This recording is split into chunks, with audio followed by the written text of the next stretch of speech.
This is Binghamton Now on News Radio 1290 WNBF Binghamton and WNBF.com.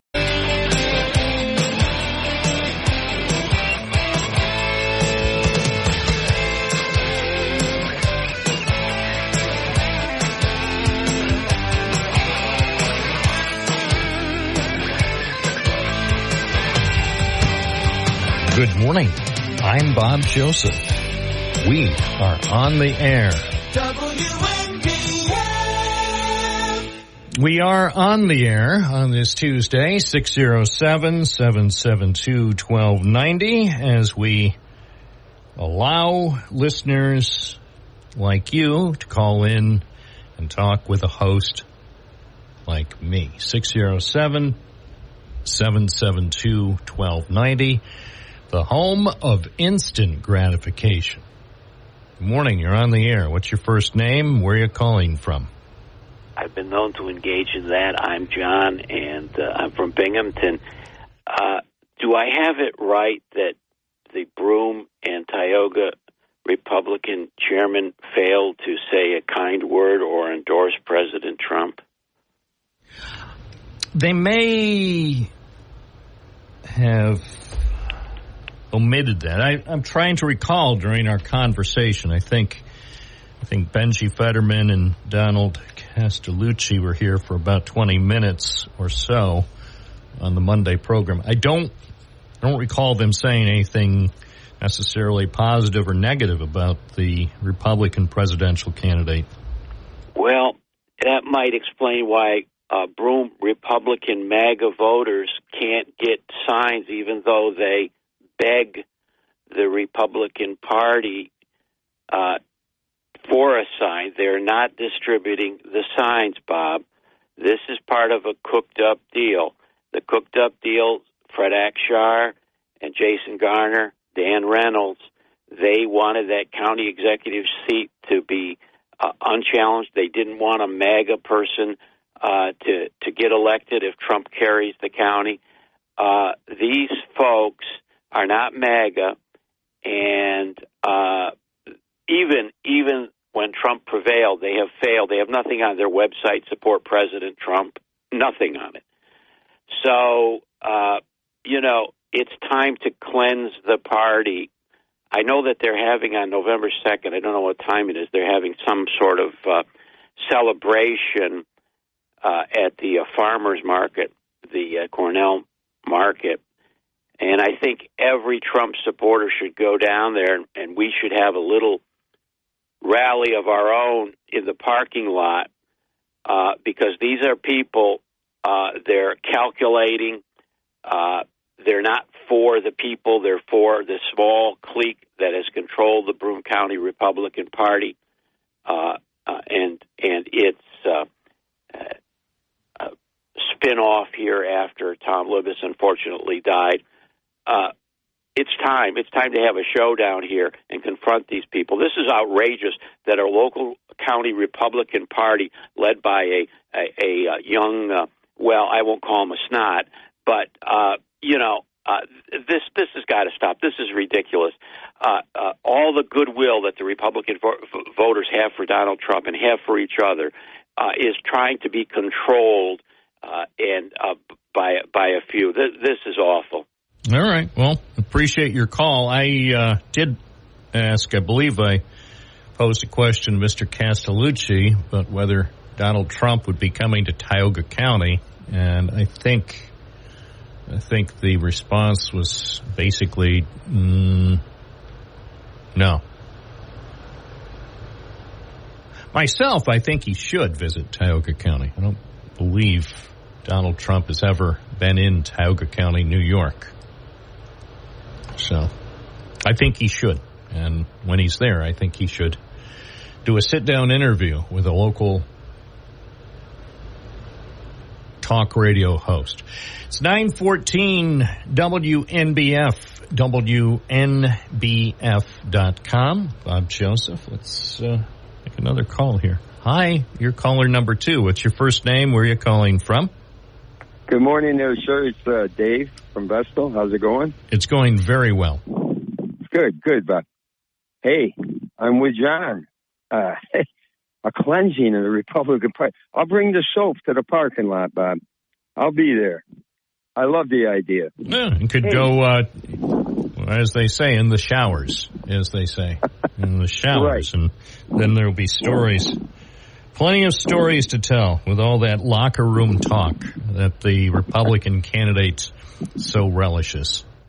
Yeah, well, Bob, that's been way overblown, and you know that. And I'm sure. I would not. And by the way, I wouldn't use that word. I would say, please, please, please refrain in the future. I mean, there were women, children, infants, puppies, kitties, and a lot of people that just don't. They don't subscribe to that kind of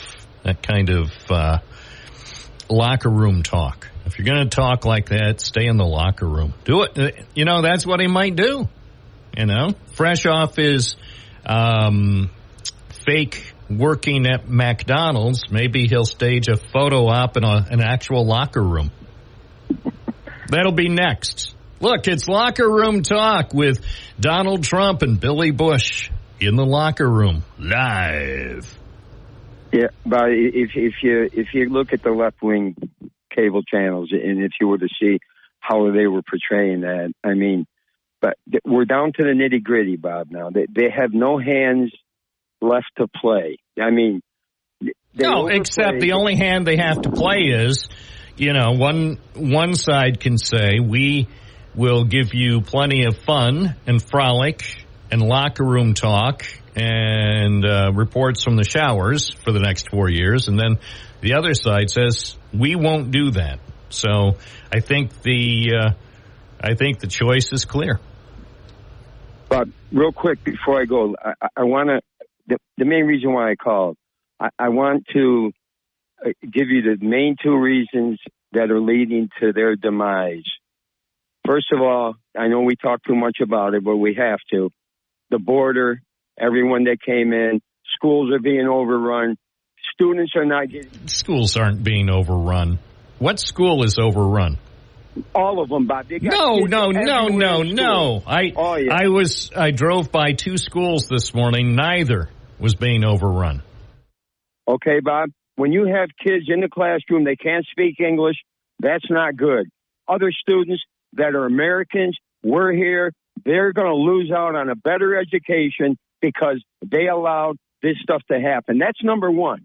Immigration is going to kill them. And Bob, along with the schools, parents they went out of their minds when they played the card of the pronouns and puberty blockers and all that stuff, Bob. Parents went crazy. Hispanic and black parents are going to put Trump over the top. Remember I said that, Bob, because what they tried to pull, see, they got to learn, Bob.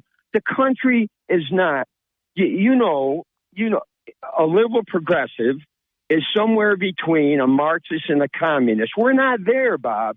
They overplayed their hand. They thought the country is on their side. They're a very small, ignorant amount, and it just isn't going to work. And they're finding that out, Bob. You're going to see in the end, Trump's going to stomp her. Watch and see. Well, as they say on radio, stay tuned. The election will be coming up in exactly 2 weeks, so stay tuned. Early voting begins in New York State on Saturday, so go out and vote. Vote. And think about this. One of the most important things to consider is what do you want to be subjected to for the 4 years starting January 20th? Consider what you want to wake up to every morning. Do you want it to be morning in America? Do you want to experience joy? Or do you want to be subjected to the locker room talks every single day for the next 4 years? Morning, WNBF. You're on the air. What's your first name? Where are you calling from? I just got done in my swim, and I was all nice and Where did you swim? I swim at the the new place over by the factory. Oh, I was just up there. I was just there. Yeah. Did you see me? I was the guy waving. Oh, yeah, I saw you. You were up on the deck. You had like 3 beers in front of you. Hey, now. Early in the morning. Hey, now. I was surprised. It's the Tuesday. It's the Tuesday talk show host special, where local talk show hosts and journalists get together. It's supposed to be just a private weekly meeting where local journalists from the tri-state area get together over, it's a decent price. And 8 o'clock in the morning. I was going to say, it helps us to focus. helps us get through another dreadful day of shocking news and locker room talks. You know what they said? You're going to drive me to drinking if you don't stop driving. Hot Rod Lincoln, baby. Commander Cody. So anyway, it's interesting, the phone calls I listened to on the way back from the gym this morning. John, who I love and dear, but he's a MAGA guy. And, the reason they're not playing up MAGA is because they don't want to lose certain races, including Molinaro. They're smart enough to realize that women are going to be a huge voting bloc in New York State. And if they embrace Trump, they're going to lose. And I think they're still going to lose, but that's the game they play. They'll embrace anybody. There's no principle behind this. And then the last caller is like, yes, they're playing on the two things that people freak out about the border, which you can't blame on the Democrats anymore. 2013, and now you had 2 border bills to push through, and Stephen Miller killed the first one with Jeff Sessions, and this one was killed by Donald Trump. And the border guards were for it. Just think about if we had a good border bill and we brought some sanity to a thing that's trouble. It's really the thing that fuels right-wing movements all over the world right now, in Germany, everywhere, because refugees, immigrants are on the move because of climate change and all that. And we have to have the compassion to find a system that will work, not a system where you tear kids out of the arms of parents, and still thousands of them aren't reunited with their parents yet when Donald Trump was in there. We have to be a compassionate nation. Ronald Reagan knew it. Everybody knows it. And this guy is a poison. He's talking about Schiff. Just think about it. He's talking about Schiff and Pelosi being enemies of the people. And Nancy Pelosi's husband got hammered in the head by a right-wing extremist that was fueled by the permission that Donald Trump has given to all these people to be a little bit crazy and a little bit weird. And well, would I say, don't you think it would be good if Trump revoked that permission and at least announced today that all Americans, including his supporters, should never engage in any form of violence, even if they feel strongly about a particular candidate or a cause? Exactly, and that's not the message he gives. And like you said, he's getting extremely more weird about locker room talk, about Arnold Palmer, about all that stuff. I mean, now I can't even. It used to be my favorite beverage. I used to mix that with Moxie, and now I'm heartbroken. I can't buy that stuff. I can't be seen buying that stuff. But your last caller is correct in one way, is that is the card they're going to play in the next 2 weeks. It's about immigration, which they should be responsible for because they killed the 2 bills, two major chances at reform in the last 10 years have been killed by the Republicans, and both of them were good bills. And then and the guys yesterday said, well, how many people will that still allow in? The whole deal is, if you have a border bill where people know when they're coming, and you have enough judges and all, that's what this bill would have done, that they don't come here and then are seen 5 years later or later. They come here and they come here properly under the law. They go through, and then they find out, well, I'm either a refugee that qualifies or I'm being sent back, and within a few weeks. All right. Well, I think that would work. It just requires a certain amount of money to beef up a broken system. The system can work, but it needs sufficient resources for it to work well. Remember, we're America, so we can do it. It's 9:24 with Bob Joseph live. WNBF, an American radio station. We can do it with Binghamton now. Who takes 9:27 live. We'll have more calls coming up, so don't touch that dial. Now we check in with Karen Sweet O'Neill. This preview is sponsored by KSO Insurance Solutions. Good morning. Good morning, Bob. How are you? Great. Glad to hear it. What's up for tomorrow's big weekly spectacular? Well, of course, we're going to talk a little bit about some changes that are coming down the pipeline for people that are on Medicare, and the fact that, it's annual open enrollment, October 15th to December 7th. So that's the time period people need to make appointments and review their coverage and see if they can keep what they have, or do they need to move on to a different product or even a different company. Very, very important. And, there's some changes, so we're going to talk about that again because the changes are coming fast and furious, Bob, still happening. And we're also going to touch on the widow's penalty and what that is and how you can avoid it, or can you avoid it. And that has more to do with taxes than it does necessarily Medicare, but certainly there's a link. So lots going on and lots to talk about. And we are at 1708 Vestal Parkway East, up above Plato's Closet and Style Encore. You can reach us several ways for an appointment. You can simply give us a call at 607-772-4898. You can also Google us at KSO Insurance, and all our contact information comes up, including our website, and you can contact us that way. Or if you missed the phone number, we have a big display ad under insurance in the Yellow Pages. Excellent. Well, tomorrow morning at about 9:20, we will have the information that all Americans need. Very good. You have a great day, Bob. Thanks, Karen. Bye-bye. Mm-hmm. Thank you. Bye. 9:29 at WNBF. Coming up next, the official weather forecast from the weather officials at the National Weather Service, high atop Mount Ettrick.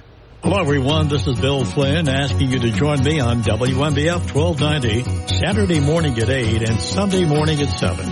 Of course, on Sunday, I'll be joined by Kevin Bixby, who will have your local news, weather, and sports. I'm happy to join the respected team at WNBF and ask you to listen in every weekend to the Bill Flynn shows on WNBF 1290. It's music that makes you feel good. The Bill Flynn Show on WNBF 1290.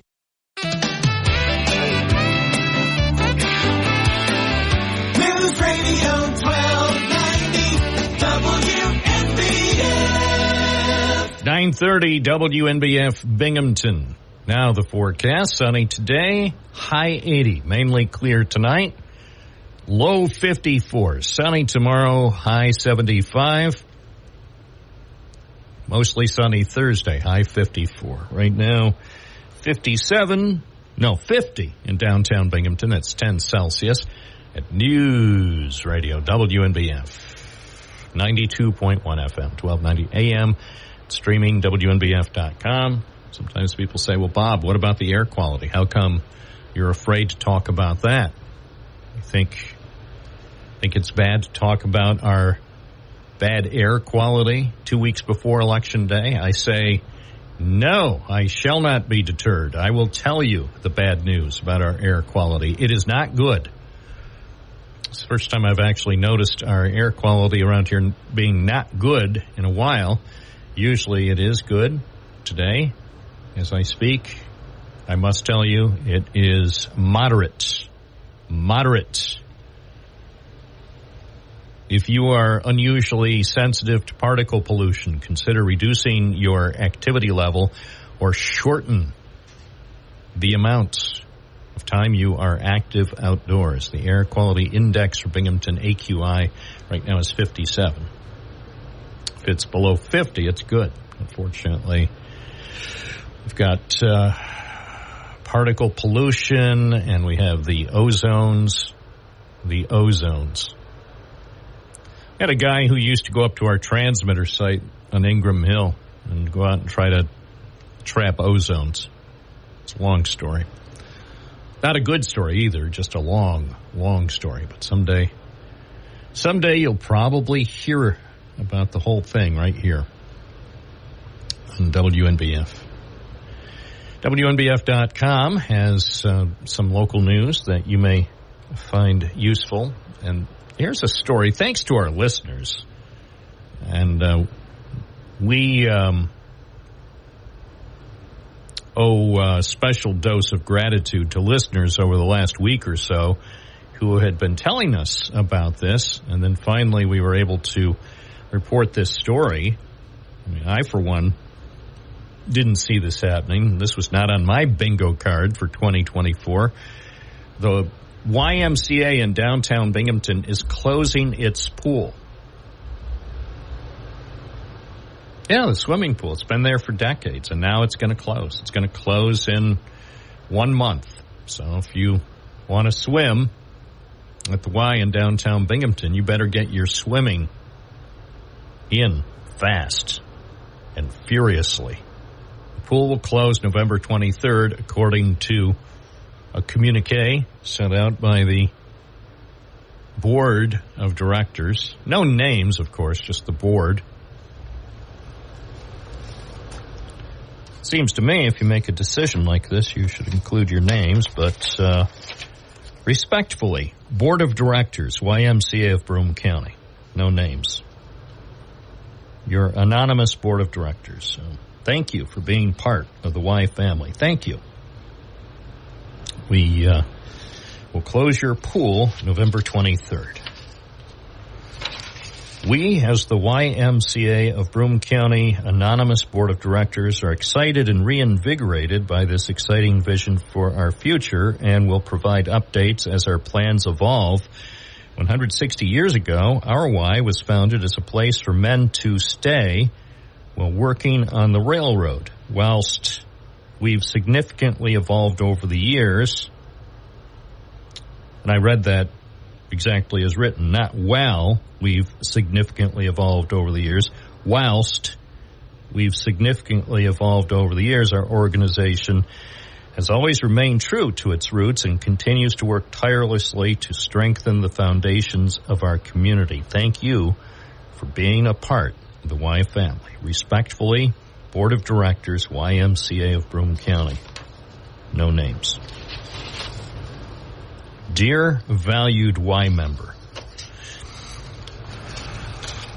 when you receive a note, an email, or something delivered by the U.S. Postal Service, when it starts off with dear valued whatever, at least for me, that usually is a warning sign. Dear valued subscriber, dear valued member, if I have to start sending out letters or emails to listeners, that's one thing I won't do. I'm not going to send out notes to Binghamton Now listeners. Dear valued listener. No, I don't want to raise people's hackles. Oh, my dear valued listeners. Anyway, thanks to our true, not dear, valued listeners, our truly appreciated listeners, the ones who help us get the information. For some reason, we haven't heard from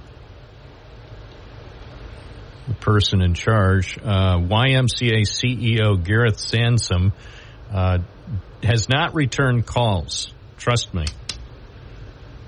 I made calls to a couple of different numbers, left messages. I even, because it was such a nice day, walked over to the YMCA facility at 61 Susquehanna Street. I walked over on Monday afternoon to see if he was there. At first, I was told by someone they didn't think he was there. Then they made a call, and apparently he was there, but in a meeting. So he was not available when I stopped by to get a comment. I was going to invite him on the program because he's never been on the program. You could stop by the studio and tell us, because what the message here is that went out to the members, the valued Y members, we are at a pivotal juncture in our journey. And to maximize our impact, we must reimagine how we serve, ensuring sustainability amidst changing community dynamics. So that's the bottom line. We've got changing community dynamics, and that's why the pool and then eventually other membership activities will be closed in downtown Binghamton, apparently, because there's no longer a need. Now, I know I'd happen as I was walking over to the YMCA Monday afternoon, I just happened to run into a friend who, oddly enough, was coming from there. And she said that she had heard some rumors swirling around about the swimming pool and some other things. So we had a chat, and I said, well, I'm going to walk over right now and see what I can find out. And then after I posted the story, she was happy that at least someone reported out the story. Again, there's, of course, as always is the case, there's more to the story, but the CEO hasn't returned calls, and he was in a meeting when I stopped over there, so I couldn't invite him to come on the program because I thought it might be of some value to talk about the new direction. Because if you're going to reimagine yourself, imagine, if you will, if you had the opportunity to explain it on a radio program. It's 9:39 with Bob Joseph, serving Binghamton and vicinity. If you want to talk about the changing direction at the YMCA, as they shift things that were in downtown Binghamton for so many years out to Westover. And then the other thing is, so what, I know you're saying, well, so what are they going to do on Susquehanna Street? Well, they're going to expand housing capacity, but they haven't released the specifics on what they'll do. So the message to members said most of the building will be transformed into more emergency, transitional, and permanent housing for homeless men. And I can attest to you, because I am reporting in and around Binghamton almost every weekday, there is a need for more housing of that nature for homeless men and for well, all people too, women and children and dogs and cats. So we cannot ignore the need for more housing. So it's complicated, but my guess is at some point they'll have a big photo op or media event. It's 9:41 at News Radio WNBF. I did get a reply from someone who's very knowledgeable about things that go on around here. I won't mention the person's name, although it's a person you would know.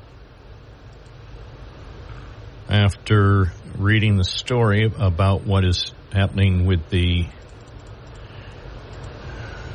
YMCA, I received this message. It says, the pool closing says a lot about the sweeping demographic changes in the community. That's true. That is so true. It shows you just how far don't like saying it this way, but in one sense, it shows how far we have fallen over the last 50 years. Because when the YMCA facility was opened at 61 Susquehanna Street, which I believe was about 50 years ago, Binghamton was different. The Triple Cities was different. Very, very different. So, yes, things have changed. And so this person who has been a keen observer of our community for many decades, this person said the closing of the pool says a lot about the sweeping demographic changes in the community. And absolutely. And I wrote back, true, too bad the CEO won't discuss it. But someday they might. It's 9:43. This is Bob Joseph. We provide information as well as a forum for people to reach out to our beautiful community. 92.1 FM, 1290 AM. Stay connected using the free WNBF app. The Binghamton Now, serving a grateful world Monday through Friday from 9 to noon. Back to the phones. Tom and Endwell, you're on the air. Good morning, Bob. Good morning. So, again, we keep going back to the same conversation. You got, the former mayor, I won't, reveal his name, just completely talking absolute nonsense. Now, he's trying to change his words up a little bit. And he said, there was 2 bipartisan bills now. The Republicans turned it down and Trump trashed one. Again, Matt, you could simply tell the viewers how many in those bills. You seem to know all this information. Let us know how many illegals that bill allows in America daily, and do the math for some people that don't understand how to add 5,000 up per day, per week, per month, per year. And how long does this go on? And I'm almost wondering, Bob, are you getting paid not to ask that question? I think that is one of the most important questions. And he says the Republicans own this. No, Matt. Trump shut the border down during COVID, put all these policies in, and the Democrats, instead of coming up with a good plan that both sides agree on, they open it wide open. So, Matt, the Democrats are responsible for this. Trump got it down to a small leak, and the Democrats just cut the pipe and let it roar. All right. And now what about McDonald's? So we saw a photo op at McDonald's where the guy showed he could hold one of those little things of fries, and he also handed out brown paper bags filled with stuff to apparently his supporters. So what do you make of the weekend photo op at the McDonald's in Pennsylvania? I think it was great because Kamala Harris said that she worked at McDonald's and that she didn't. What do you mean she didn't? Yeah, she did. You don't have any documentation. The government has no documentation of where you worked when you were 16 or 17. Huh. And neither does she. Nobody does. Nobody has documentation unless you're working there now. Most people don't save their pay stubs from the jobs they had when they were 14 or 16 or 18. I didn't. Bob, you sound hurt. You sound hurt that your candidate lied to the American people. She didn't lie. You have no proof she lied. She may have no proof that she worked at McDonald's. As I say, most people her age or our age have no proof of any of the jobs we did when we were teenagers or probably in our early 20s. You know, it's so funny to watch you liberals get so bent out of shape. I'm not bent out of shape. I'm just calling it like it is. Remember when they said just tell it like it is? That's what I'm saying. The guy calls up, well, obviously he didn't personally, somebody from his campaign called up the McDonald's guy. Can we use your McDonald's on Sunday as a prop? And the guy from McDonald's said, yeah, any publicity for my McDonald's is good publicity. And so he made arrangements not to open up his McDonald's hamburger stand until 4 p.m. on Sunday. So, and then they used it as a prop. The guy wearing the $8,000 shirt and the French cuffs was wearing a brand new McDonald's apron. And hey, I have to admit, pictures were intriguing. Didn't prove anything, but the pictures were beautiful. They were in color. Now it's a prop. I suppose when he went to the barber shop, that was a prop, too. Right? Yeah. Did you see that? The whole thing was closed off. No regular customers were allowed in. So they used that barber shop in New York City also as a prop. Now, I get it. Politicians have been doing this for decades. And I don't like it. I see it happen here in New York State. The governor will use a DOT facility as a backdrop when he or she shows up to talk about all the hard work that state employees are doing to help people. I'm not a fan of any photo op, whether it's a campaign appearance or a propaganda thing. I don't like it. I've never liked these photo ops. I never will. Can I talk without you talking over me? Maybe. I'm always in the middle. Maybe. I mean, see, what I say, when I make a valid point, you should say, yeah, Bob, that's a valid point. I agree with you on that. No, Bob, that's not a valid point because all those people, most of all those people that were in the barbershop were business owners in Queens. Yeah, so it was all carefully orchestrated. So ordinarily, they wouldn't have been in the barbershop. The whole thing was carefully choreographed like all photo ops. That's what I'm saying. I'm sick and tired of photo ops. Enough. Whether it's for your campaign or when you're a mayor or a county executive or a governor or a president, knock off the photo ops. Bob, everything that Trump does will be a photo op. I know, and I'm tired of it. Everything. You hit the nail right on the head. Everything he does is a photo op. And everything Kamala does is a photo op. Everything. Right? Hey, I told you. I didn't say I dislike Republican photo ops. I didn't specify a party. I said generally.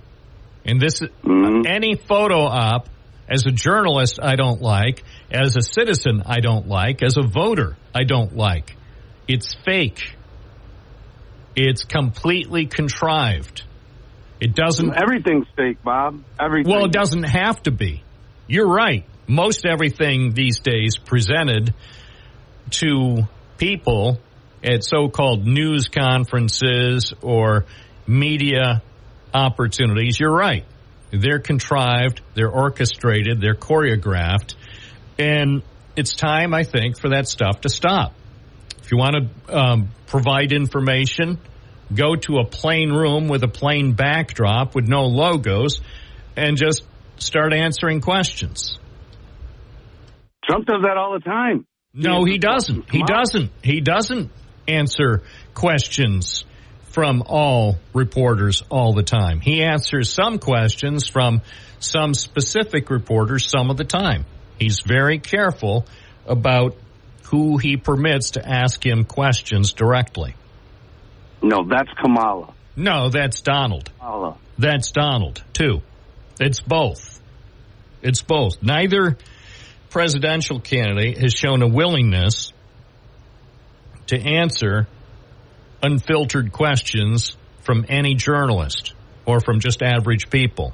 It's all orchestrated, or virtually all. You could probably find an occasional exception, but for the most part, it's orchestrated. It's choreographed. And you're right, it's fake. I am tired of fake news. And if the Democrats don't like it, they call it a conspiracy until it's not.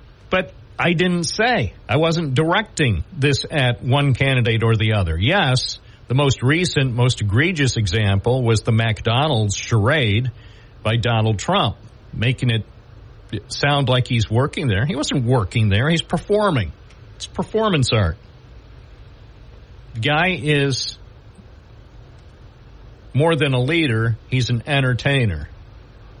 Let me entertain you seems to be his philosophy. And some Americans, I think, just want to be entertained for the next 4 years. I'm Bob Joseph. You're listening to Binghamton Now on WNBF.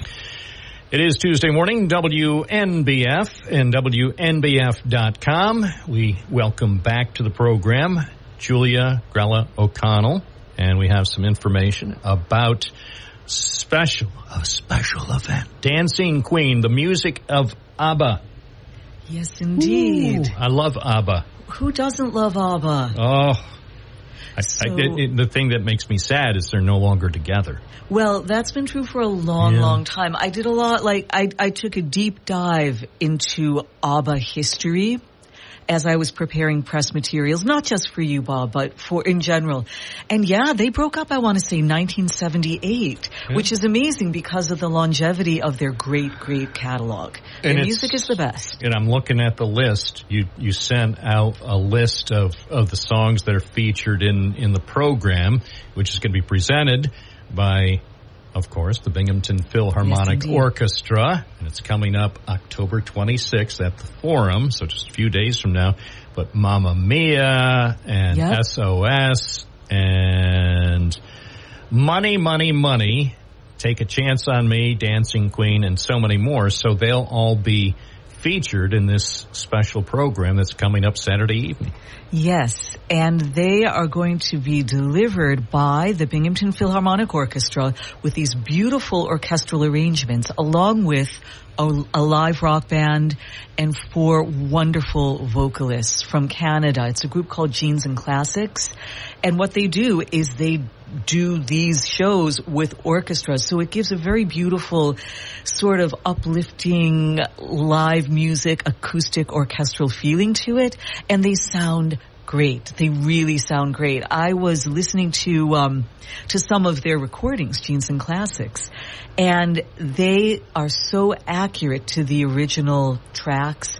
It's really, really beautiful. ABBA already has this very lush sort of sound anyway, you know, even without orchestral backing. So this is just going to be, I think, a very faithful performance of some of the greatest music that pop has ever produced. Well, I think a lot of our listeners will enjoy it. I've always been amazed. I mean, when I started in radio quite a while ago, we'll just say it was in another century, but I started in radio actually playing music on a top 40 station. We'll just say an Endicott. I won't name the name, but people could probably figure it out.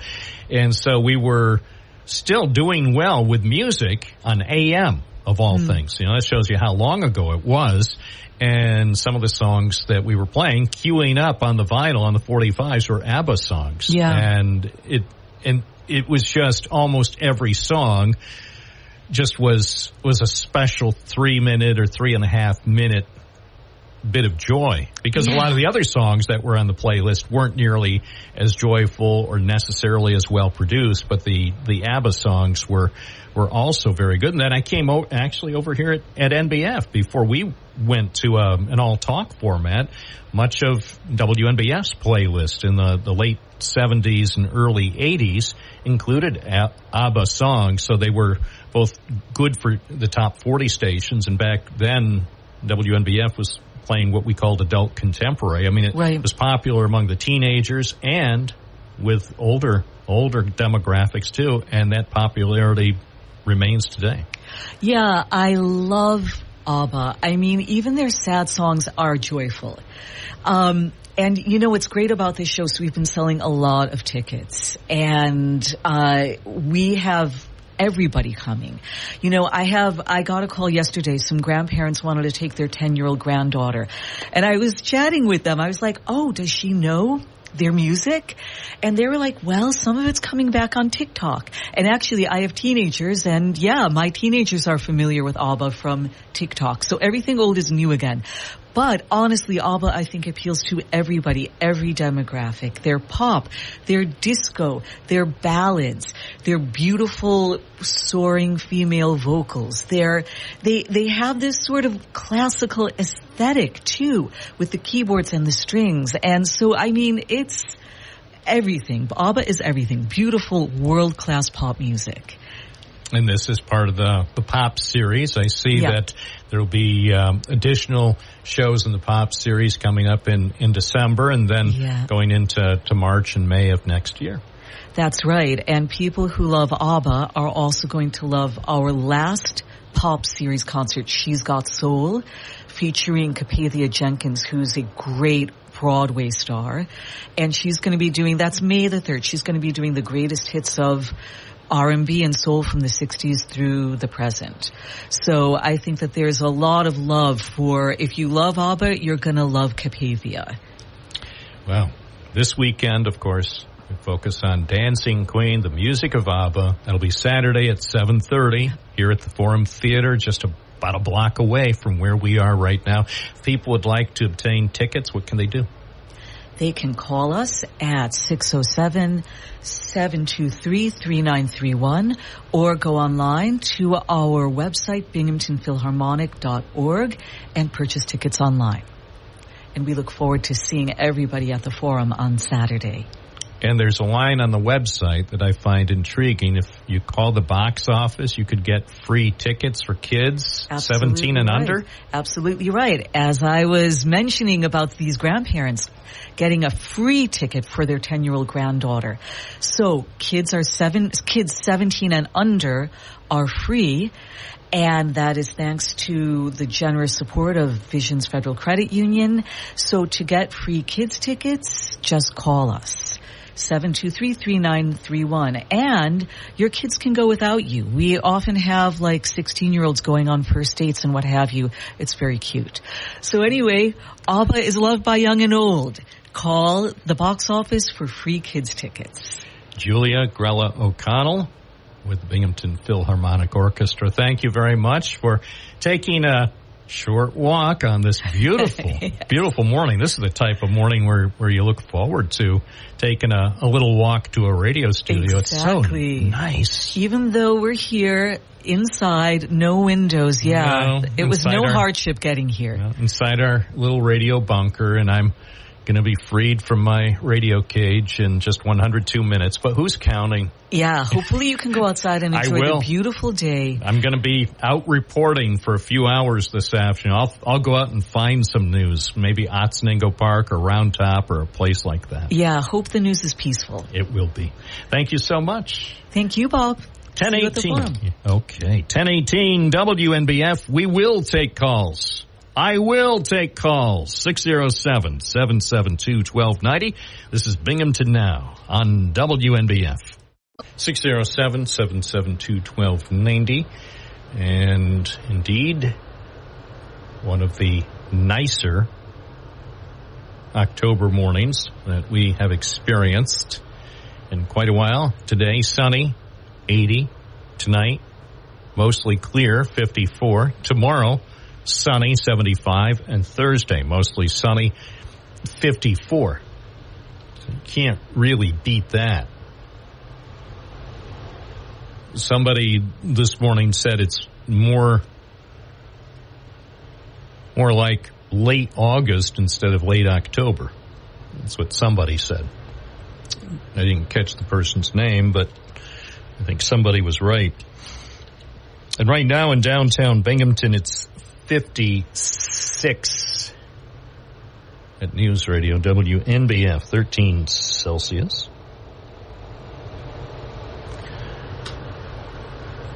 Let's see what other strange things. What? Let's see. Well, every once in a while they'll put out something on Twitter that makes you laugh, but doesn't necessarily mean we have to talk about it yet on the air. Maybe next hour. So See, Vaughn Golden has just posted a story on the New York Post website. If you're interested in polls, you should look that up. So, I'm not interested really in polls except for the one that is going to take place in 2 weeks. So that's the only poll that I need to pay attention to. So, but Vaughn Golden from the New York Post has a story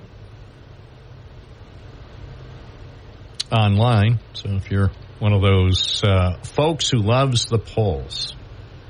Let's see. Oh, John Campbell.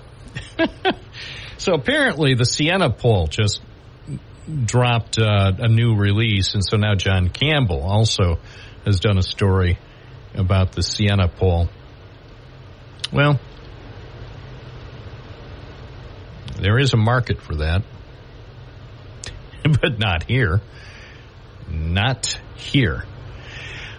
Let's go back to WNBF.com. We had mentioned about the impending closure of the swimming pool at the YMCA here in downtown Binghamton. So while the pool will be closing, good news is the opening of the westbound lanes of Route 17 in Tioga County. That stretch from the county line out toward about halfway between Appalachian and Owego. So they reopened the lanes, the resurfaced and reconstructed lanes, and somebody saw online that Jim Free was the first person to drive on it. Jim Free said he was the first person to drive on the new surface. So I guess they said they were going to call it the Jim Freeway.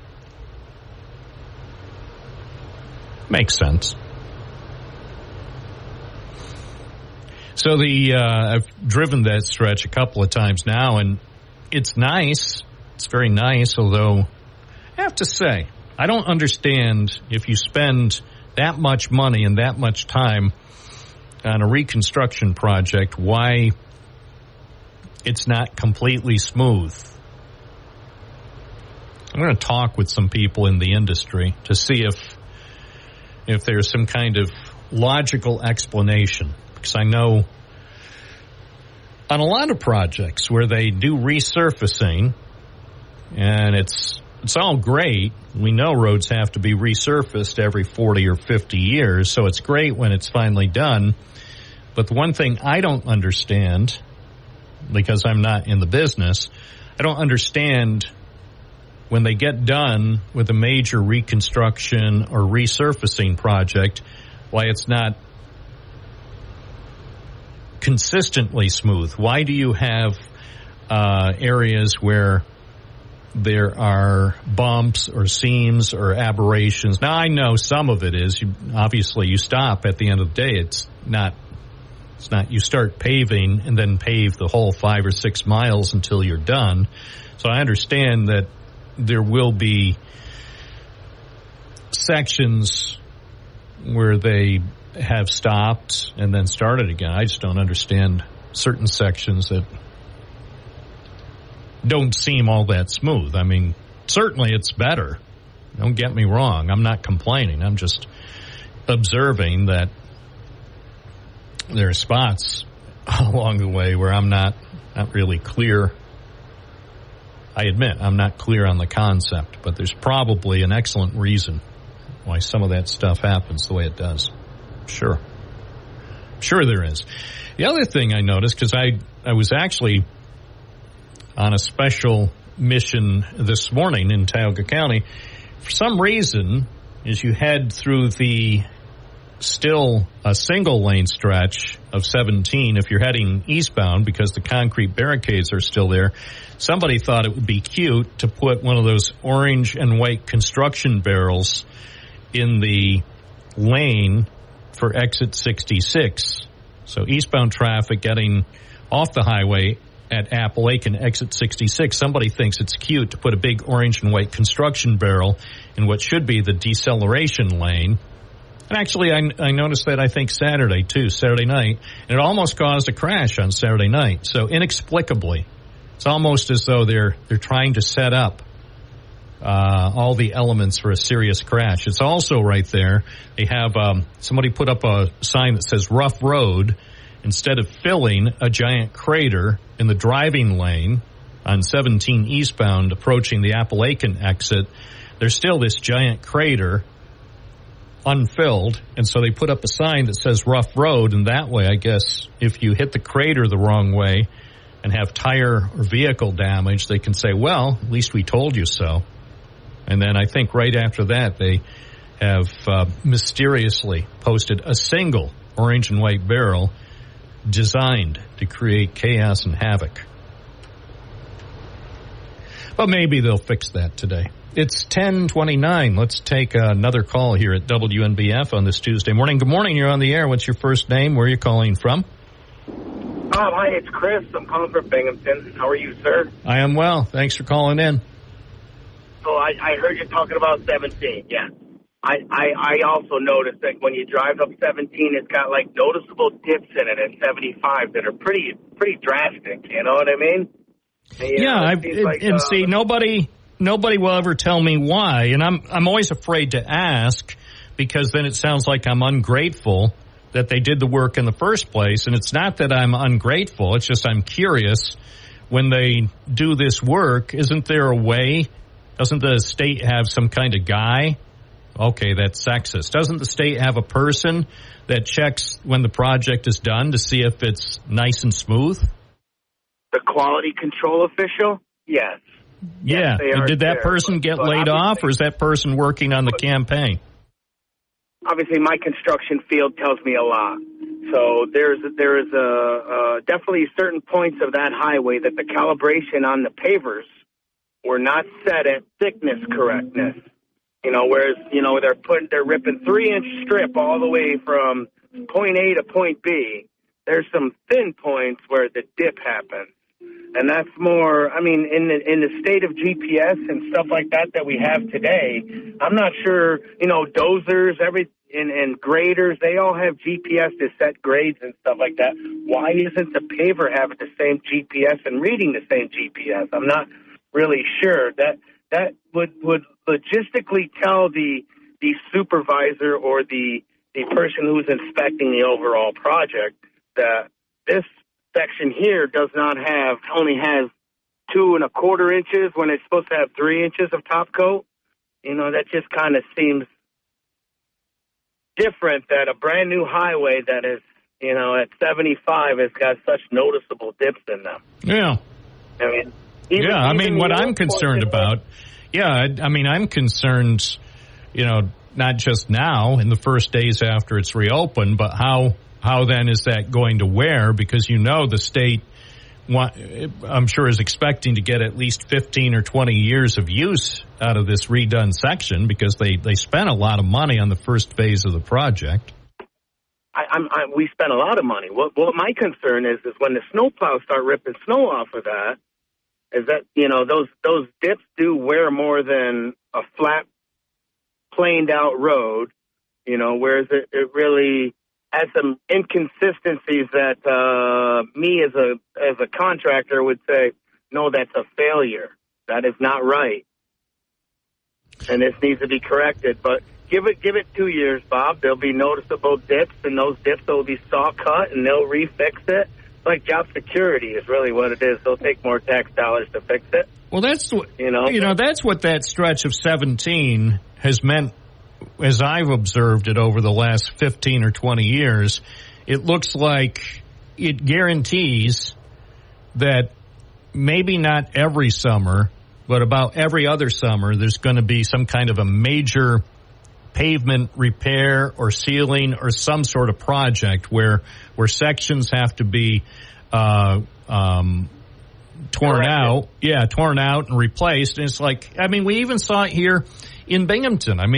Somebody called it the Kamikaze Curve Project, and that was probably the biggest single road construction project in recent decades. And even a year or two. I agree with Kamikaze. Yeah. I agree with Kamikaze because, they spent so many, almost $1 billion to rehab Kamikaze Curve. and they built these fancy round bridges, like they absolutely knew what they were doing, designed round bridges that, you know, instead of doing piers and steel girts that would, you know, have lasted the test of time prior, then you know, they corrected it because of the curve, you know, not because of failures in structure. Right. But, you know, well, they the other thing that we saw after that, shortly after the highway was reopened and ostensibly the project was finished, then they were tearing out sections of concrete and replacing them. So, and I saw a project, the 88 connector. They put in some concrete and looked like somebody made a mistake, and so it appeared they took it out and redid it. I mean, I don't understand, because as always now, you can't get a straight answer. If I called over there, it used to be there was a guy over there who actually would speak with reporters, and so I could say, hey, so what's the story about this? And usually he would say, well, here's the deal, and give me the straight background. Now it has to be everything that's released has to go up to Albany so it can be sanitized for your protection. And by the time a statement comes out, the relevant information has been removed. You know, the odd thing is there's no accountability in our governments anymore. You ask questions, Bob, as you're supposed to, but nobody wants to answer the phone to give it, you know, even if it's right or wrong, they still don't even communicate. Well, I mean, they have a good person who wants to communicate, but he has restrictions. Right. Which I understand. I respect. You know, I understand, and because I've dealt with people working for government agencies at all levels, and I tell you, nearly 100% of the people I talk with who work for government agencies, whether it's local, state, or federal, they want to be in a position to tell me what they know. You can hear it in their voices, and it's only with reluctance that they have to say, well, I'll have to get back to you. And usually what they also want is questions submitted by email in writing, and then they push it up to whoever, you know, in the legal department or whatever. To answer it formally with their kind of excuses, their legal excuses. Well, and also with fuzzy language.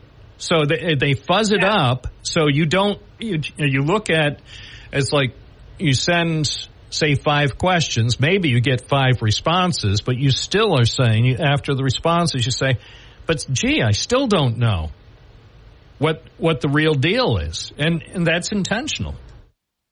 But our government, the communication with our government to the people who pay the government, who operate, you know, who send billions and billions and trillions of dollars to them every year, and they yet again, does the government fail you in just a simple contract as paving a highway? It can't be, you know. I mean, they make it a lot more complicated than things need to be in government, you know. But we have, we'll say, 20-something engineers designing billion-dollar projects that always end up being wrong. Isn't that funny? You know what the problem is there? Is they've never wore a tool pouch in their life. They've never performed the job that they're designing, you know, and that's a failure in the system, that anybody who is designing something has never built it in person. So well, I will say, in responding to your statement, I will say that I have seen right here in Broome and Tioga counties some successful designs that actually came out of the Binghamton Regional Office, and including some designs that at first I was skeptical about, because when it was explained to me and before construction started or as it was getting started, I rolled my eyes and thought to myself, well, that ain't going to work. And I thought... Such as what, Bob? Oh, I'll tell you one that works like a charm. The 201... where it adjoins 434, 201 South, where it rejoins 434 West. At first, when I heard how they were going to put the signal in there, I thought, well, this is going to be a calamity. Well, it turns out it actually works really well. It works well for the traffic, I believe, coming off the 201, heading toward Bun Hill Road or heading west. And it also properly controls the traffic on 434. At first, when I heard about it, I said, how the heck is this going to work? There'll be crashes, there'll be chaos. Now, to be sure, because of drivers who shouldn't be driving, either they don't have the requisite skills, or they're distracted or inebriated or under the influence.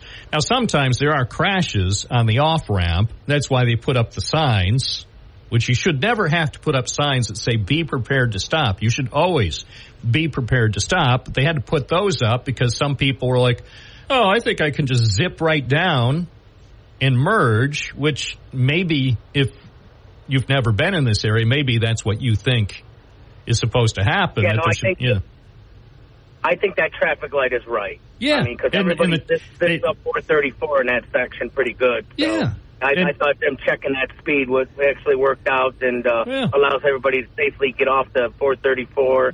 I mean, come off of 201 on the 434. Well, and oddly enough, I mean, there's a lot of traffic volume there. Of course, it's close to the main entrance to Binghamton University, and then not far from the west entrance on Bun Hill Road. So there's a lot of traffic volume, especially at certain times of the year. And then sometimes you have additional issues because of weather.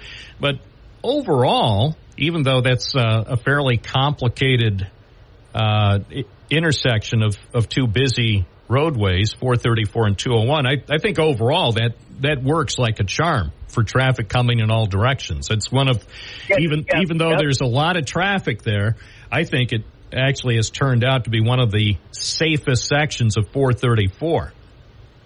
Yeah, I mean, there's a lot of traffic on 434, so I think traffic lights do control the pace of everybody. Yeah, and the main thing is, when there are problems there, I'd say nearly 100% of the problems are just drivers who aren't paying attention. Yeah, stupid-ass consequences. Yeah. Well, so that's the thing. The reason why I really called, I called about something else if I Thank could. you. Yes. Okay. So I heard Matt on the phone a little while ago about the border bill. The Joe Biden and Kamala Harris had the House, the Senate, and the White House for their first 2 years. Why didn't they perform a border bill other than letting millions upon millions of people into the country? I mean, that's all I have to say about that. But that's my common sense speaking out loud. All right. I enjoy common sense. So, All right. But hey, thanks for calling in. Thanks for tackling two tough topics. Enjoy this beautiful weather. It's going to come to a scratching halt, I think. On Thursday. Yeah, we have today and tomorrow will be beautiful. And then Thursday, we return to reality. Right, the 434 traffic light's going to shut it down. Thank you. It's 10:42 at WNBF, WNBF.com. 607-772-1290. We are here for you. We're on your side. So if you have any tips, news tips, or just interesting tips, you send them to me, Bob at WNBF.com. Just want to say about that, I do my best to follow up on the tips. And some things I can't get to quickly. Some things I put on my list. And there was, for example, yesterday was a good case. I was on my way to check out something that I've been meaning to check out for the past week, and then something else happened. And I was almost, I was probably about less than a half mile from where I wanted to go to finally check out something that someone had a question about. And I was almost there, and then suddenly, magically, I had to turn around and head to a developing story. So I do my best to check out most things, but can't get to everything. Bob at WNBF.com, though, if you have interesting information about things that are going on. It's Binghamton Now on a Tuesday morning. You're listening to 92.1 FM, 1290 AM, and WNBF.com. It's 10:46 on a Tuesday morning. A tragedy in Houston with a helicopter crash. And I am following the story with interest because this is a case where the helicopter struck a radio tower. So to me, it's bizarre. It's bizarre that apparently the tower lights weren't operating. So apparently they put out a notice to airmen, NOTAM, and a few days ago indicating watch out because the lights on this radio transmission tower, they weren't working, but for some reason the helicopter smashed into the darkened radio tower on, I believe it was Sunday night. So it's just amazing. It's a good lesson for people who have radio towers. Make sure the lights are working. Make sure the lights are working on radio towers. That way, a low-flying aircraft, planes, and helicopters will not likely hit them. It's 10:47 at WNBF. Good morning. You're on the air. What's your first name? Where are you calling from? Hello, Bob. Gary from the West Side. And if you're a pilot, make sure on your pre-flight plan you know where those towers are. And they've said that, you know, this light was on and off at times. So, I mean, everyone that flies out of that airport should know about that. And it's just a sad thing that. Are you a pilot? I am not a pilot, no. Oh, okay. I always wanted to be a pilot, but I guess for me it's too late. But I love everything. Never too late, Bob. Okay. Never too late. All right. Well, I know. Get going on it, though. All right. Well, I know I pay so much attention to aviation. I mean, both the industry, making aircrafts, the jet industry, Boeing and Airbus and all that, and then just flying. I'm fascinated by all elements of flight, and unfortunately, when there are incidents and crashes and catastrophes, I follow the investigations quite closely, and it's way to travel. It's so safe. It's so safe, and the thing about air safety. Especially with commercial flights, but even with private pilots. Most pilots are exceptionally intelligent and very, very diligent. They follow the checklist, and they do. See, until I started looking into this, I just thought when you fly, whether it's flying, say, from BGM Airport to Detroit, I thought you just make sure that they filled the tanks up, and then you look on the schedule, say if we're supposed to leave at 1:30 p.m., then you pull back and then you fly away. And it's hardly that. There's so much planning that goes into any flight. You have to plan your route. You have to pay attention to the weather at your destination airport and all the weather along the way, and you have to have all sorts of your planned route, but you also have to be prepared to fly around weather if necessary, and so on. So it's very safe. It's a lot safer than driving here every day. Well, you're more likely to die driving to the airport than you are after we've gotten to the airport. Hey, I wanted to ask your audience a question. Can illegal immigrants vote in the federal national election? I bet that there is probably 25% of your audience probably said yes to that question. And I think it should be known that, according to what I've read by the U.S. government, that they cannot vote in a federal election. Illegal immigrants cannot vote in federal elections. Did you know that, Bob? Yeah. Yeah, there are severe penalties. If you are a non-citizen, up to a year in jail. Right. And if you try to illegally vote when you're not a citizen and you're not legally entitled to vote, you could be in big trouble. So, for our listeners, for WNBF listeners who may think people who are in the U.S. illegally can get away with voting, no, it's against the law. Right. And so you say, well, how do they know? Right, because they don't ask for like a driver's license or they don't ask for identification when you're voting. But they do. You go in there and you tell them who you are, and then they match against who you are. And then, but what happens is that they check they cross-reference like immigrant, documents against people who voted. And if you do vote, you get up to a year in jail and you get deported. So it's not worth it. I would like to know, because where I vote, everybody there seems to be on the ball.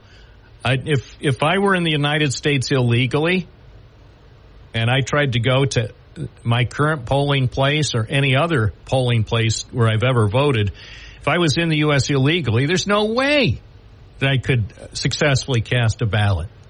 Because they have people, they have trained polling workers. They're on the ball. And for those who are thinking, oh, well, then, so Bob only goes to the Democrat voting place. Every polling place has Democrats and Republicans in equal measure. It's bipartisan. So there can't be shenanigans at the polling place. Right. Yeah, I just thought that was something that should be put out there, and people know that illegal immigrants cannot vote in a federal election. Now, they are allowed to vote in some local elections. That they can do.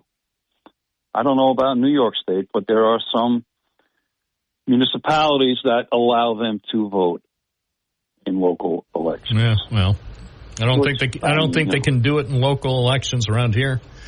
Right, I don't think so. Not in New York State, no. I don't think. But there are some municipalities. But I'm reading a story. It says here that Donald Trump and other Republicans have been repeating the false narrative that Democrats are purposefully letting migrants in the country so they will vote. One of the things, this gets back to a bigger issue, though, with what Trump has been saying, say about the lies about FEMA and its response after the hurricanes. So, again, yesterday, I'm watching the network news. Actually, there's more than one network newscast on TV and radio.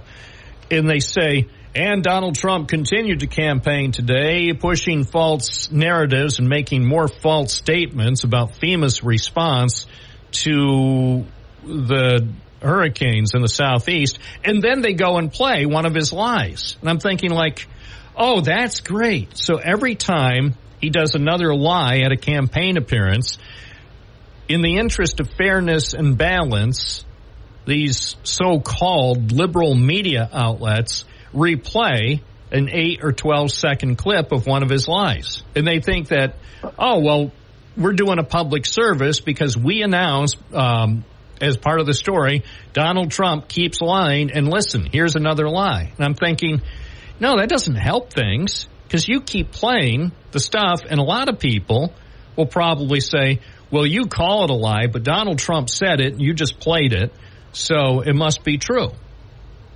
And they're doing it day after day after day, and when Trump wins, that's going to be the main reason why, because he could lie with impunity, even though the so-called liberal media, I think even MSNBC does it sometimes, and they're ostensibly Democratic-leaning news outlet, and they have so much fun saying, oh, listen to his lies, or listen to what he said about you-know-who, a legendary golfer, and then they play it.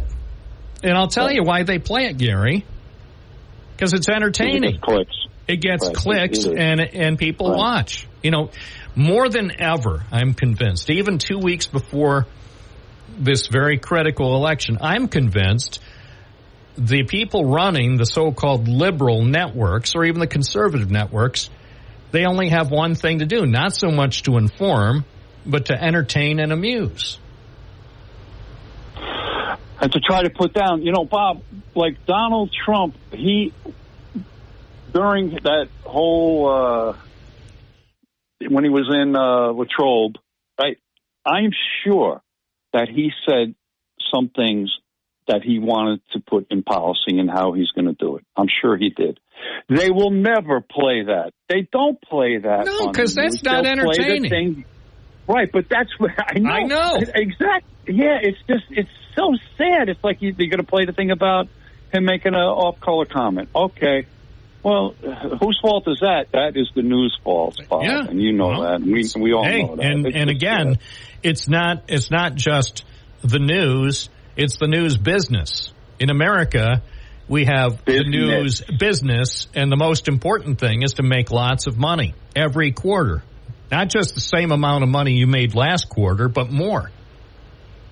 So maybe our country isn't the greatest thing, because that is, right, that's part of democracy. You want to make more money, continuously make more money, but look at all the negatives that come with it. I know. It's kind of sad. Thank you, Gary. We've got more calls coming right up on this Tuesday morning. I'm Bob Joseph. Stay with us on Binghamton Now, here on WNBF. See how many calls we might be able to squeeze in this hour. 607-772-1290. Thank you for joining us. Thank you for picking a peck of delicious ozones. Wind up in Ozone Park. Wasn't that the song that Richard Harris did? With his cake, all the green icing, melting in the rain. Ozone Park. As far as candidates telling big and small lies, the problem, I think now with fact-checking doesn't really seem to help anymore. I think a few years ago, before the nonstop prevarications were expected with campaigns, fact-checking could be useful. These days, I think the fact-checkers ought to just quit, because the only people paying attention to the reports from fact-checkers are people interested in the facts. I'm convinced some people don't really care. They don't want to let the facts get in the way. So it is not necessarily a partisan observation, regardless of what your party affiliation is or your leaning, whether you're a liberal or conservative or whatever. Hey, you have your views. You have a worldview. And I don't think in many, maybe most cases, I don't think people want the facts to get in the way of their worldview. So if your candidate tells a small lie, a little white lie, or a big white lie, or any colored lie, and then some helpful fact checker comes along and says, well, that's a Whopper, or no, that's a Big Mac. The average person would be like, so? Yeah, and your point? I think some people just figure you can say anything you want as long as you get elected. Let's go back to the phones. Good morning. You're on the air. What's your first name? Where are you calling from? Hey, good morning, Bob. This is Vinny from Binghamton. Morning. I wanted to talk a little bit. There's a lot of questions I saw yesterday and questions today about the border bill. I just wanted to start off real quick. I know we talk about polls, but I thought this was an interesting poll. This was taken back in February. It was by the Bullfinch Group, a national immigration survey. They surveyed 1,200 people, 1,000 registered voters, 55% of the registered voters responded that they would prefer Republicans and Democrats work together and compromise with each other to reform immigration rather than one party or the other stand their ground and not compromise. But I found this second question interesting because we heard it from two people today of what they don't want. Found a 35-point spread among registered voters in support versus opposition to the following statement.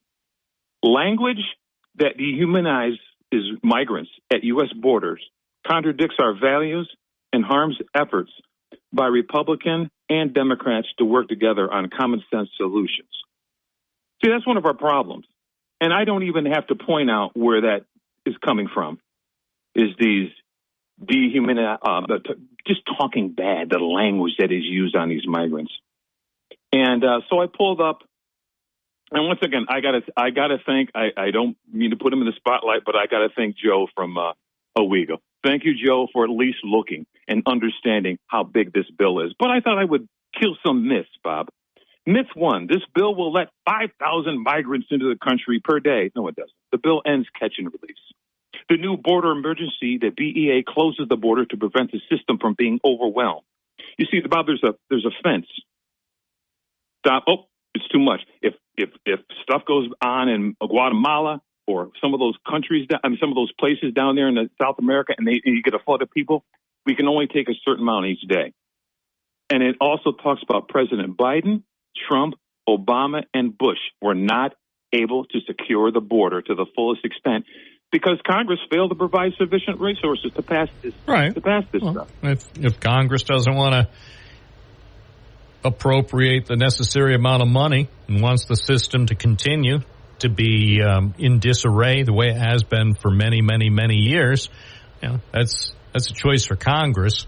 My guess, and it's just a guess, Vinny, is Congress is pretty happy having our immigration system in bad shape because for all the money that would be spent fixing the problem or addressing the problem, they really can't hold a news conference and say, "Hey, look at the bacon I brought to your district. Here's $500,000 for a park improvement project or whatever." It's one of those things. I don't think, regardless of the political affiliation, I don't think Republicans or Democrats really are fully supportive of spending the money that's needed to fix the immigration issue. Well, I think it's like putting together a watch. The watch looks great. You see the watch. It's got the little thing. You pull it out, get the time correct, pop it back in. But turn the watch around and open the back. And you see all those gizmos and things that work. Like the bipartisan bill, Bob, was supposed to add 1,500 new custom and border protection personnel because they can't handle it. Also, the asylum officers and the asylum reform, okay, they're insufficient right now. They can't do it. And as a result, each case takes 5 to 7 years to be heard. Today, there's approximately 1,000 asylum workers. That bill was going to add 4,300 more. Immigration, they only got 40,000 beds. This is ICE. The Senate would increase it by another 10,000 to 50,000 to do this. Immigration judges, right now as we speak, there is a backlog of over 2 million cases for immigration judges. Each asylum case takes 5 to 7 years to complete. Without more judges, these timelines and backlogs will continue to grow. And that's my point, though. They're not willing to spend the money. Republicans and Democrats alike aren't willing to spend the money that's needed to address the backlog. Bob, it's not the money, it's the understanding of what's going on. The people don't know. You just heard Tom talk about, 5,000. He's reading it. No, it's not 5,000. The 5,000 has nothing to do with the people that are coming in. That 5,000 that Tom is talking about, Tom from Manuel, the border emergency, has nothing to do with what's coming in. That's what they're saying. When it gets to 5,000, then all this stuff kicks in. That's not what's coming in. You read that wrong. You understood that wrong. People don't understand what's in this bill. It's right there. You can look it up. Why isn't our Congress? Thomas, the gentleman from we only want to call in. I'd love to have our Congress people talk about this, but they're not going to unless more people. Why don't you explain what you like in this bill? Because what happens, this is what you get, Bob. You get these politicians, oh, that bill was lousy. I wrote a stronger bill, knowing well that these people vote for me aren't going to look this up. They're just going to listen to what I'm saying. I'm talking like Donald Trump. I can walk down Fifth Avenue and shoot somebody. I wouldn't lose one vote. That's the thinking. Unless people start looking, you don't even have to go to the library to look this up anymore. You can pull it up on your phone. It's got all this information. You can go up online, pull up all this stuff. What bill did they turn down, and why did they turn it down? What's going on down there in those borders? We're being overwhelmed. They used to call Barack Obama the deporter in chief. He sent more illegal aliens back than Trump, Biden, all of them. But he didn't fix the border. Trump sent people back. He didn't fix the border. Joe Biden sending people. It's not a fix. You heard me. Backlog. 2 to 5 to 7 years to get these people in. There's a backlog of 2 million people. Well, I don't think Congress wants to really fix the issue, but we'll see. Starting January 20th, Vinny, we'll see. We'll see if the next president, along with Congress, really works to fix the issue. I have my doubts. Well, Bob, can I just say this last thing about Mexico? This is going to be interesting. This lecture is going to be historic. Because that Claudia Steinbaum, that's the 66th president of Mexico, that female. That's one of her main things. She's going after those cartel down there. This is going to be something. And working with Kamala Harris. If Kamala Harris gets in there, here we are, prosecutor, let's fix this border. That would be amazing for these two women of these two countries to fix that border issue. Something the guys couldn't do. Yeah, it'll be amazing. Not holding my breath. Well, that's all right. There's always I'm just saying, I'm not holding my breath. I don't think it's going to be fixed. I don't think, regardless of who the president is, and even makeup of Congress, whether Republicans control both houses of Congress or Democrats control both houses of Congress, or whether it's split, I don't think it's going to be fixed. Bob, if it gets fixed, it won't be in 3 years. No, I know it won't. I know. I mean, there is a potential for progress, but I have my doubts. I have seen the way this country works and doesn't work. I just have my doubts. Well, I'll tell you, we got it. Like I said, it's about educating the group behind you to get this fixed. I know, but it appears some people don't want to be educated. Thank you, Vinny. It's 11:22. I mean, maybe some people want information and want to get better educated on immigration or other complicated issues. Not convinced Congress and the next president will be able to take action to really start to seriously address the problem. But I could be wrong. I'll be anxious to see starting January 20th. I want to see what kind of action emerges from our highly paid officials in Washington. Morning, WNBF. You're on the air. What's your first name? Where are you calling from? This is Tom. I just want to jump back to Vinny. You can Google how many illegals does the new bipartisan bill allow in America, and it does not give you a number, Vinny. All it talks is about how fast they're going to process these illegals in. So the question again, Vinny, is how many are allowed to come into America? All right. Remember, one call per day. It's 11:23, WNBF with Bob Joseph. Our number is 607-772-1290. We can talk about Binghamton and beyond. Election Day in exactly 2 weeks. Who will be the next president of the United States of America? And we can talk about local issues, too. That's the beauty of Binghamton Now, every weekday morning from 9 to noon on WNBF. Automotive Tech. It's true. Binghamton Now, serving America. Let's take a bunch of calls. Selena in Binghamton, you're on the air. Hello, Bob. I love your show. I was wondering if you know this. I travel Front Street, right? Why is the traffic light 90% red through cycles? I tried everything. I tried the mayor. I tried everything. Which traffic signal? Front Street? Front Street meets Clinton. Oh, that. Yeah, I tried everything. I mean, it holds up the main drag all the time. I was wondering if you knew anything. I don't know, although it is my experience at that intersection is usually that it seems to be pretty properly activated by traffic. So when traffic comes, then you pretty quickly get a green. On the other side, yeah. Yeah, I don't know. That's of all the intersections in Binghamton, that's the one one of the intersections that causes me the least aggravation, because I think with the left turn arrows and so on. Yeah, I know. But I travel through that intersection, I would say, between 3 and 10 times a week, and my experience has been, for some reason, it works pretty well. So I'm, maybe there's more to it than that, but Front Street going to Maine, that light holds up traffic all the time. Yeah. I'm sorry to change the subject and all that, but that light is a real all right. Well, I hadn't noticed that. I mean, I use it in all directions. I mean, on Clinton Street going east and west, Front Street going north and south, and I haven't noticed a problem, but I'll keep a closer watch.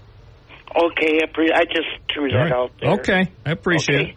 Love your show. Thanks for the bumper music. Hey, it's only the best. When only the best will do. Beverly from the town of Dickinson, what's going on? Hi, Bob. I got a question for you. Yeah? I filled out my voting ballot, right? Right. Okay. They sent me another voting thing to fill out. Am I supposed to fill that one out too? I don't know. I'm not sure. Probably. No, I was just wondering because it seemed, I don't know whether they didn't get it or whether if they want to make sure that I put the right people down. Why don't you call the election office? They could tell you for certain. Yeah, well, I'll tell you what, Bob. I filled one out, and I tore the second one up because I figured that the first one should be legitimate. Right, but if you want to be sure, call the election office. They would love to hear from you. Yeah, the way these people are talking and so forth, the people that are running, you wonder whether if you should vote for either one of them. Well, you have to pick one. I know, but pick one. Pick the best. I don't understand. Pick only the best. They have to be so mean to each other. They love each other. That's just how it's done. Secretly, they love each other. But when you're running for office, your commercials have to be mean because that's what works. The only reason they're mean on the commercials is because the research proves that works. But they don't like it. I've talked to lots of candidates over the years, and I have never met a single candidate that told me they like doing commercials that are mean or negative, but they also tell me the reason those commercials are so common is because they work. That's the only reason they're used. It's not because the candidates are mean. The candidates are nice, but nice guys finish last. Right? Yeah, no, that's true. All right, thanks. It's 11:32 WNBF. Let's go to the quaint village of Owego. Jesse, you're on the air. How are we doing this morning, Robert? Great, never better. Yeah, you know what? If anyone gets a duplicate ballot, I think the first thing I would do is call the Board of Elections. That way they are well aware of it, because right. This just happened in Pennsylvania, and it's like it's starting to follow suit. So the more that they are informed and are aware of what's going on, the quicker they can address it. Sure. That's why I said call. That's why they have a phone. If they didn't want to hear from you, they wouldn't have a phone number. Yep.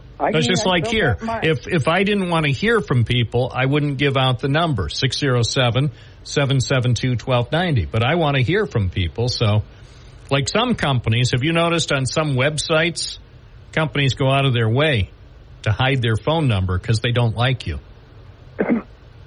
Well, yeah, they don't like face-to-face anymore. And then let's say you want to go pay your NYSEG bill, utility bill, whatever bill. You got to go through like 30 different prompts so that you can get to a live customer. And it's like... No, they don't want to talk to you. All they want, and this is for any business. It's not just utilities. It's any business. They don't like you. All they want, just send us all your money. If we sent you a bill for $100, why don't you send us $200 to be on the safe side? Just send lots of money, and whatever you do, don't try to call us, and certainly don't try to come to our office or we'll call the cops. Yeah, and this one story you're about to cover, I think everyone is, they're deciding to go online. I just heard of another company. They sell baby toys and all that stuff. They are closing every brick and mortar shop. It's sick, baby. Yeah, so that's what's happening here. We're only going to have one place left. Well, all I'm saying is, and then I heard Chick-fil-A. This shows you. Did you hear what Chick-fil-A just did? No, I did not. You know, just when you think you're safe, and this shows you Chick-fil-A. I think Chick-fil-A is, here, let me find the story. Chick-fil-A. So they're not content. They're not content just to make chicken sandwiches 6 days a week. Now they're launching a streaming platform. Now my question to you is, why don't they just stay in their lane? Why don't they just make the world's best chicken sandwiches 6 days a week? But now they're putting out some kind of streaming service. Does the world need another streaming service? What the world needs is fewer streaming services and more chicken sandwiches 7 days a week. Why don't they, instead of launching a streaming service to provide entertainment, why don't they just figure out a way to open their chicken stands or sandwich stands, whatever they call them, on Sundays? You know, I don't see any need for Chick-fil-A to start a streaming service. I mean, if anybody was going to start a streaming service, it should have been McDonald's, and they should have put you-know-who on the stream. Now, what do you mean by a streaming service? What are they doing? Putting TVs up? Yes. And you can watch the it's so you can watch shows. They're going to be putting out shows, animated shows, reality shows, game shows. Budget's running to $400,000 per half hour. It's like a channel.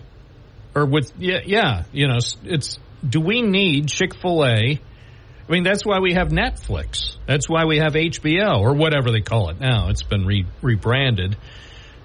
That's why they have Disneyland Channel and things like that.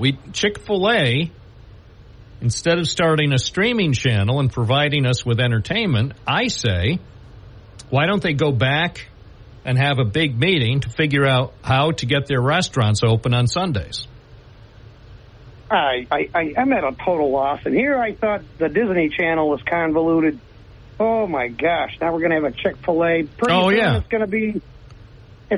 same thing's going to happen. Well, now that Trump went to McDonald's, as you call it. Yeah, Mac, home of the Big Mac. Yeah, we're going to have the same thing going on. I mean, now that they're getting political, I never would have given permission to do that, to be honest with you. Well, and that's the thing. That's what really surprises me, because most companies, especially big companies, stay out of politics just as a matter of policy. Because especially in this day and age, this country Jesse, all you have to do is listen to this program for 3 minutes, and you can hear this country is very much divided, which is okay on a talk show because it makes it interesting. But say if you're running a big company that wants to sell food to everybody in the world, if I was a company and my primary business was food, I would keep politics totally out of it. Even if I supported Donald Trump, I would not allow him, or if it was the opposite way, say Kamala Harris. What if Burger King invites Kamala Harris to their place? People will be mad at them. The bottom line is, if politics isn't your main business, stay away from it, because it can only wind up making about half of your potential customers unhappy. That's exactly it. I mean, it doesn't matter what platform, whether you're a musical artist, if you're in the sports, theater, as soon as you go out and endorse somebody politically, plan on losing half your audience. That's just the way it works. Yeah, I'm not saying it's fair, and I know some people will say, but what about the First Amendment? And what about freedom of speech? Well, you do have freedom to do it. My point is that just because you can do something, does that mean you should? And I always say, whether it's McDonald's or Burger King or Wendy's or anybody else or Chick-fil-A, ultimately, all they want to do is sell lots of food. And they don't care, to be honest. And I'm not going to name names, but honestly, Jesse, I can't believe that anybody selling chicken sandwiches or hamburgers would refuse to sell their food, delicious, fattening food, and drink to a communist or a fascist or whatever, a liberal, a conservative. It's just like, give me your money. You ordered 2 sandwiches, give me $30. I don't care what your political beliefs are, just give me your money. Well, as Selena said, work smarter, not harder. Thank you, Jesse. Thank you. It's 11:40. Yeah, it's nothing to do with politics. Cash, baby. 2 sandwiches, $30. Move on. .org. Or whatever. Just move on.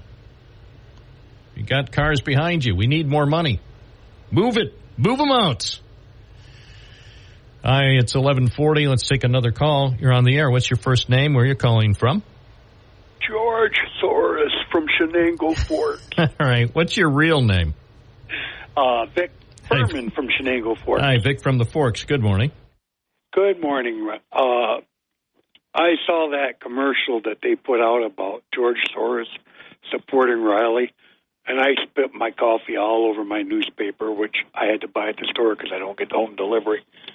But I think I called a couple times and told you he was getting campaign money from Chuck Schumer and Nancy Pelosi and other Democrats, the Democratic Party itself. And he says he never takes money from corporations, but hey, George Soros in himself is a corporation. The Democratic Party takes money from corporations, so Josh O'Reilly's not being honest when he says he doesn't take money from corporations. And the other thing I'm calling about is, give me a minute to think about now. Bob, I'm calling about the Republican Party here in Broome County, too. I think Broome County residents are being misguided by the Republican Party, not so much on the political views, but on the way candidates are chosen. They're not chosen by the people, and they should be. The candidates are chosen by the party, and the party doesn't present other candidates who are running. There are many times that there were candidates more promising and more knowledgeable of what's going on in the Broome County area. I could use my own case as an example, but who know what's better for the Broome County residents, and they put up their party choice because it's the good old boys. And when they go through the election cycle, they shouldn't do that. what they should do is take the people who apply for election, who go through the trouble of registering themselves as a candidate. They should take, and those candidates should send a resume into the Broome County Republican Party, and then the Broome County Republican Party can send out, like they do all the time, notes to Republicans that are on their mailing list saying this candidate sent in this resume, and this resume. So the people can make a choice, not one guy who holds 25 proxy votes or up to 80 proxy votes can make the decision on his buddy running for office. And then they back him. The people in Broome County donate money to the Broome County Republican Party through fundraisers and other sources. And I totally disagree with Matt Ryan saying that the Broome County Republicans aren't endorsing Trump because they're afraid of losing votes. I don't believe that at all. I believe that they're not endorsing Trump because on a candidate level, and we're in a democratic state, on the candidate level, they're not going to show a strong support for Trump because the candidates themselves don't want to be affiliated with it. Well, because and I would say it's understandable. I can't, honestly, Vic, I can't think of a single Republican or Democrat or Independent who wants to be associated with that kind of conduct that we've been hearing over the last several weeks. I mean, maybe if the guy acted presidential for the next 2 weeks, maybe they would change their mind.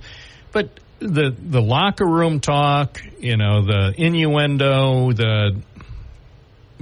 I don't even know what to call his behavior. There doesn't seem to be an appropriate word that exists in the English language that describes Donald Trump's behavior lately. And except all we could say, it's 2 words, not good. Bob, I agree with you.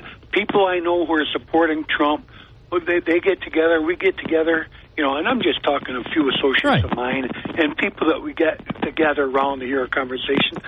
We talk about Trump's mouth and how bad it is, but we love his policies. I know. I get it.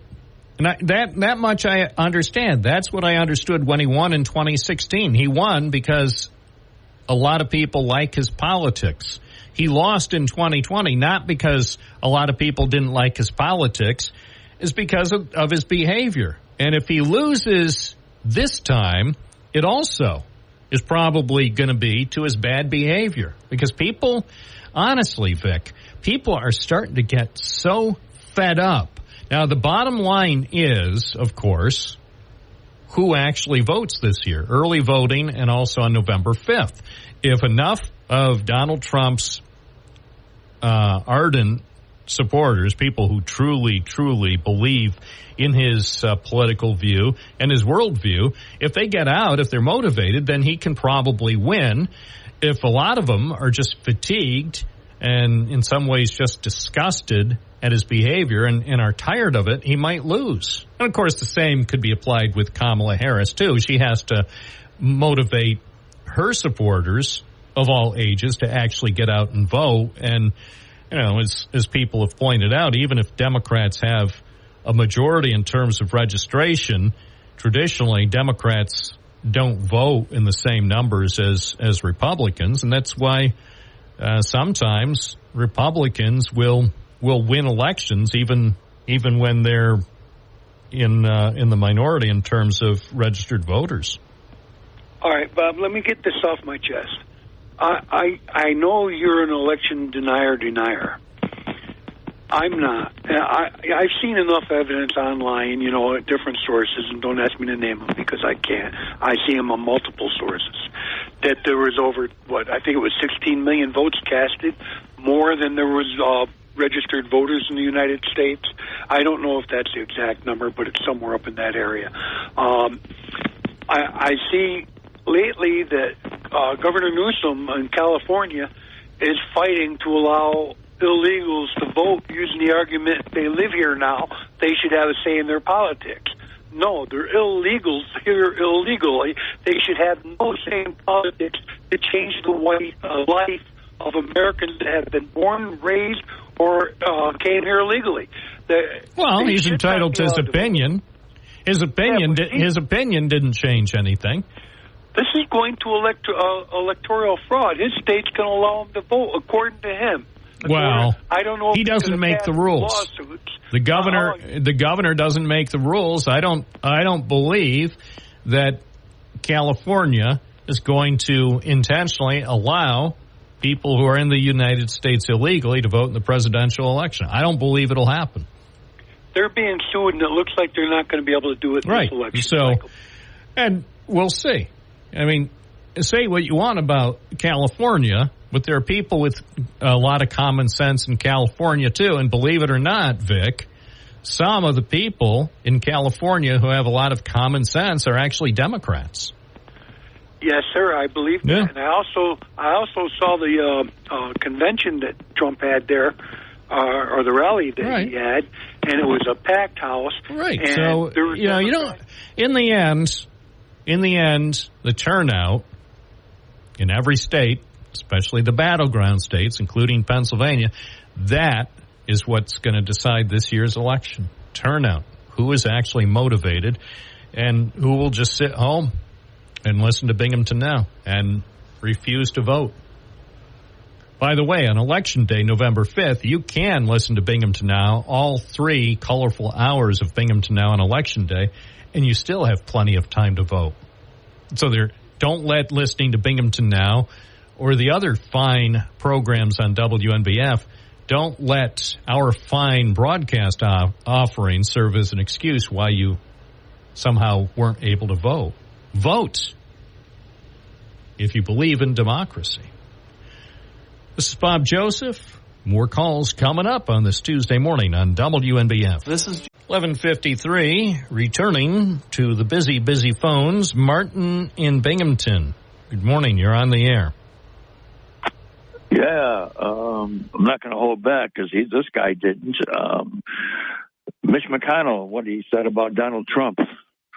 Stupid, despicable human being, unfit for office, ill-tempered, sleazeball, narcissist, and he cried after the Capitol riot, which is surprising.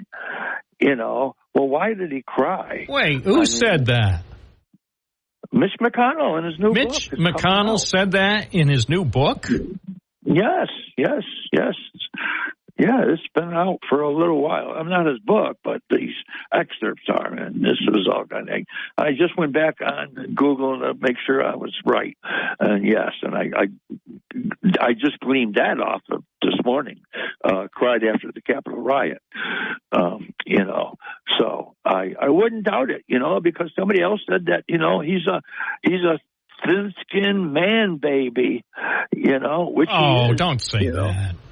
Well, yeah. Don't say that about Donald Trump. Come on, man. Oh, look! Don't say that about him. Look! He is a despicable human being. Oh, come on! Come on, man. He's a former president. Just because he engages in locker room talk and inappropriate conversation in public doesn't mean all bad. Well, ask Arnold Palmer's daughter then. I know. I saw she was unamused. I know. Who wouldn't be if that was your father? It was offensive, and I think in the fullness of time, Donald Trump ought to give the late golfer's family a heartfelt apology. I think they are owed an apology. And since when do top of the world golfers take group showers? Where the hell is he pulling that out of his butt? Well, that's another thing. I had, now that you mention it, I can't imagine golfers of that magnitude. I mean, maybe high school golfing teams or whatever, or college, but even then, there's probably privacy. They're respecting their privacy. You're not going to have a free-for-all. Yeah, you make a good point. Thank you, Martin. Yeah, as far as, Donald Trump, I do think apologies are owed. And hopefully he'll get started on that quickly. That's our program for today. I'm Bob Joseph. I'll be back tomorrow morning from 9 to noon right here on WNBF.